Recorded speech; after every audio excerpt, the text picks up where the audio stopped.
अमृत विचार के प्रिय दर्शकों को मेरा नमस्कार, आदाब। मैं अब्दुल वाजिद और आप देख रहे हैं अमृत विचार। कोरोना वायरस के चलते लागू किए गए लॉकडाउन में जहां देश मंदी के दौर से जूझ रहा है, तो वहीं इंस्टीट्यूशन के लिए भी संकट का दौर शुरू हो गया है। देश भर में शैक्षिक संस्थान बंद होने की वजह से ऑनलाइन पढ़ाई पर ज़्यादातर लोग निर्भर रहे हैं। अब ऑनलाइन पढ़ाई में भी जो अभिभावक हैं वो फीस देने से कतरा रहे हैं।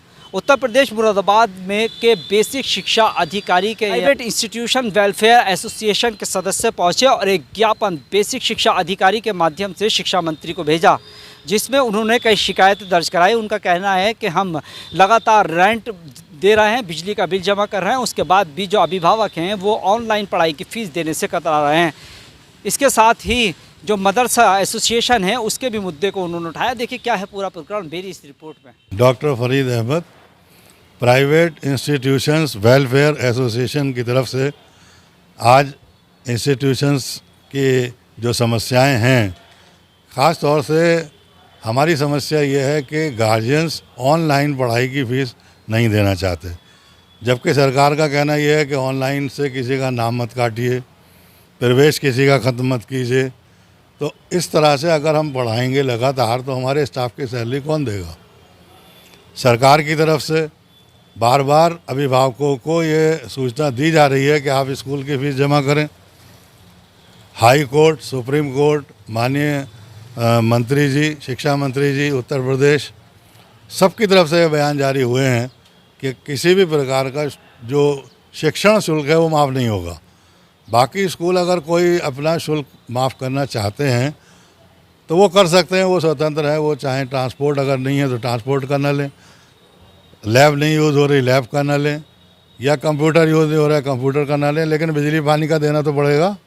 सरकार ने किसी भी तरह से हमारी बिजली पानी पर कोई माफ़ी नहीं दी है। 5-5 महीने के बिल हमारे आ चुके हैं स्कूलों के, और स्कूलों के पास इतना पैसा नहीं है कि वो उनको जमा कर सकें। कॉमर्शियल में हमारे मीटर्स हैं और कॉमर्शियल के चार्जेस हम दे रहे हैं। तो ये तमाम समस्याएं हमारे सामने हैं। हम ये मानते हैं कि सरकारी स्कूल भी पढ़ाते हैं बच्चों को, लेकिन हम उन स्कूलों में से नहीं हैं जिनको बहुत बड़ा लाभ होता हो।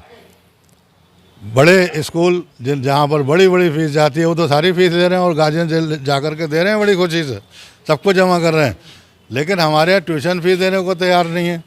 ये वो स्कूल्स हैं जो गरीब बच्चों को पढ़ाते हैं। 65% बच्चा हमारे यहाँ पर पढ़ता है वित्त विहीन विद्यालयों के अंदर। सबसे अच्छा रिज़ल्ट अगर यूपी में रहता है तो वित्त विहीन विद्यालयों का रहता है। मेरिट लिस्ट में अगर बच्चे आते हैं तो वो हमारे वित्त विहीन विद्यालयों के आते हैं।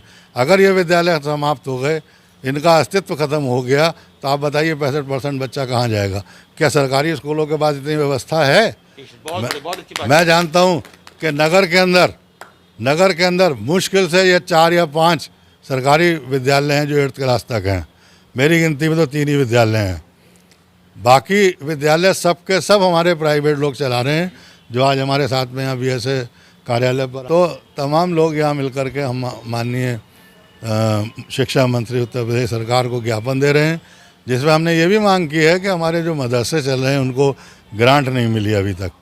उनका मानदेय 4 साल से रुका हुआ है और साथ में उनके कागज़ों की जाँच करने का ऑर्डर आ चुका।